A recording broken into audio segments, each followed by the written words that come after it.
گھر میں اگر جماعت کرا رہے ہوں یا گھر میں جماعت کرانی ہو اور اس میں اہلیہ بھی ہوں اور بیٹی بھی ہوں، تو وہ دونوں کہاں کھڑی ہوں گی، سائڈ میں یا کہ عقب میں؟ یہ صاحب بھائی اس بات کی تفصیل ہمیں ملتی ہے۔ پہلی بات تو یہ ہے کہ مرد حضرات کو چاہیے کہ مسجد میں باجماعت نماز ادا کریں، لیکن انسان مختلف حالات پیش آتے ہیں، کبھی تاخیر ہو جاتی ہے کسی وجہ سے، تو گھر پہ تنہا پڑھنے کے بجائے اگر باجماعت نماز کوئی بندہ پڑھ رہا ہے اور اپنے گھر والوں کو جمع کر کے نماز پڑھا رہا ہے تو یہ بہت ہی زیادہ ثواب کا کام ہے۔ یہ ہو گئی دوسری بات۔ اب آتی ہے تیسری بات کہ جب گھر میں مرد و خواتین موجود ہوں تو ایسی صورت میں جو مرد حضرات ہیں ان کی تعداد دیکھی جائے گی کہ اگر 2 مرد حضرات ہیں تو پھر دونوں ایک صف میں کھڑے ہوں گے، امام اور ایک مقتدی،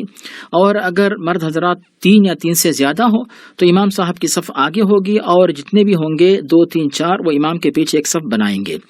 اب آتی ہے بات صاحب کہ اگر مردوں کے ساتھ خواتین موجود ہوں تو اس کا حل کیسے ہوگا؟ اس کا حل یہ ہے کہ مرد حضرات کے ساتھ پیچھے ایک خاتون ہو، 2 خواتین ہو، 3 ہو، کتنی بھی خواتین ہو، کوئی بھی خاتون مرد کے ساتھ کھڑی نہیں ہو سکتی۔